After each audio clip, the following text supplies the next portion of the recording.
Lens की मदद से इस कागज में, इसमें या किसी दूसरे कागज में हम आग लगाएंगे।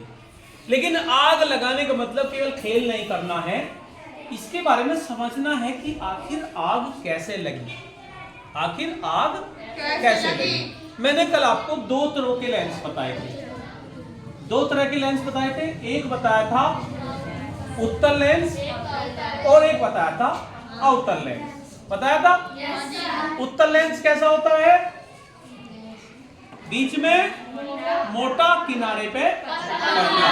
और अवतल लेंस कैसा होता है, बीच में पतला, किनारों पे मोटा। ये है हमारा उत्तल लेंस। अगर इसे महसूस करेंगे तो ये हमारा बीच में से मोटा है।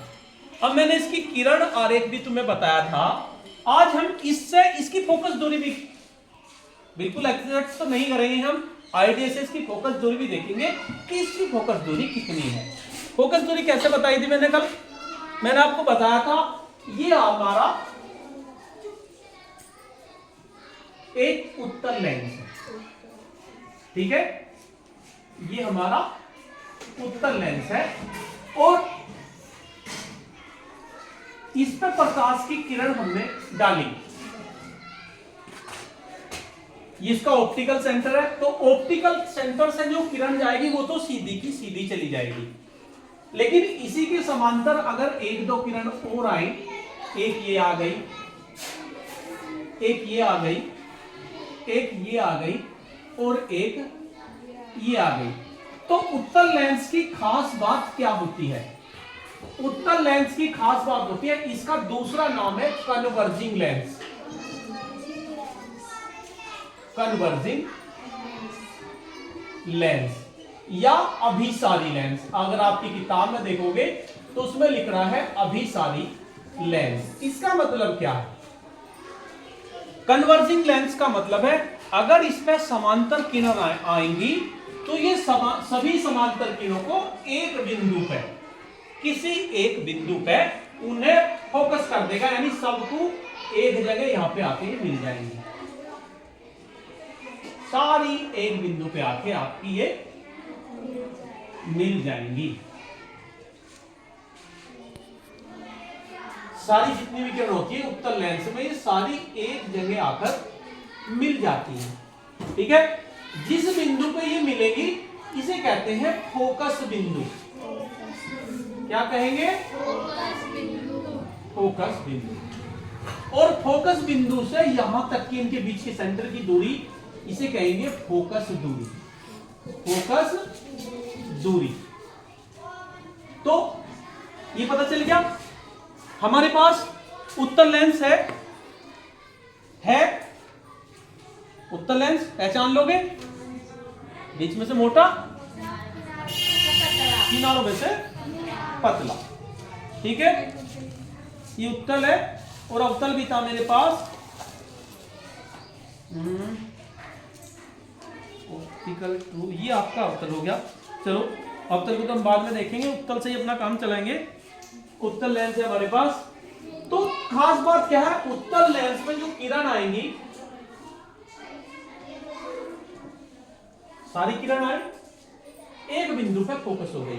एक बढ़िया सी गतिविधि करेंगे, एक बिंदु पे हम किरणों को फोकस करेंगे और इतनी फोकस कर देंगे कि कागज में आग लग जाए। और फिर उस बिंदु की दूरी नापेंगे हम, यहां से यहां तक की फीता लेके चलेंगे, नाप के देखेंगे। एक्यूरेट तो नहीं पता चल पाने की, लेकिन आइडिया लग जाएगा लगभग इतने सेंटीमीटर फोकस दूरी इसकी है, ठीक है। और वे सारी जिस बिंदु पर होंगी वो क्या होगा? फोकस बिंदु। और यहां से यहां तक की दूरी क्या होगी? फोकस दूरी। तो हम फोकस दूरी कैसे नाप भी लेंगे भाई, इतनी दूरी पर बन रहा हो बिंदु, तो वो फोकस दूरी हमारी हो जाएगी। तो चलिए देखते हैं, लगाते हैं कागज में आग।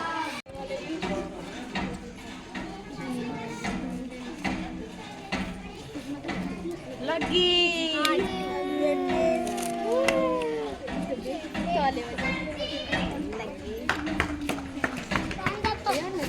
देखो, अरे आगे मत आओ। देखो आप देखो, एक बात बताऊंगा तुम्हें, यहां से लेके यहां तक की दूरी, जहां बिंदु होगा ना ये छोटा सा, तो वो इसकी फोकस दूरी कहलाएगी, ठीक है। दोबारा से आग लगाएंगे, यहां से यहां तक की नाप लेंगे हम, और वो क्या कहलाएगी हमारी फोकस दूरी। कितनी है? लगभग 30-31 के लगभग है इसकी फोकस दूरी। अब इसे हम दोबारा से जलाएंगे। देखो छोटा सा इसका वो बनाएंगे प्रतिबिंब, सामने कोई नहीं आएगा।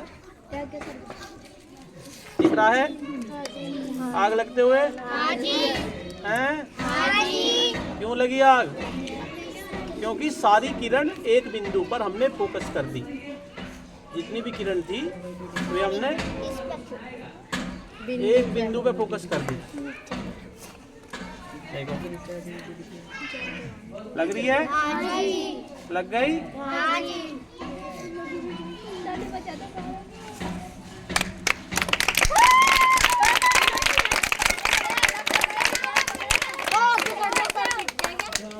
देखो जितना बारीक बनाओगे, जितना बारीक वो बनाएंगे आप, फोकस करेंगे, उतनी आग लग जाएगी। देखो ये शुरू में बड़ा है, इससे नहीं लगने की, छोटा करते चले जाएंगे, इसकी पास ले जाते रहेंगे चाहे।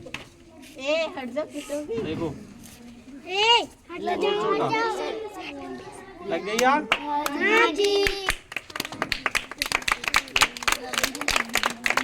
अब यहाँ से लेकर यहाँ तक की दूरी, यहाँ ये बन रहा है, देखो कैसे नापेंगे। यहाँ ये बन रहा है हमारा बिंदु, यहाँ से यहाँ तक की दूरी लगभग कितनी है? 30 सेंटीमीटर है। कितनी है? 30 नहीं है, इधर देखो दूसरी तरफ, ये है 21 सेंटीमीटर। 21 सेंटीमीटर यहाँ से यहाँ तक, तो ये इसकी फोकस दूरी हो गई। तो हम इस तरह से फोकस दूरी अपनी कर सकते हैं। ठीक है, अब बहुत देर हो गई, बंद करते हैं।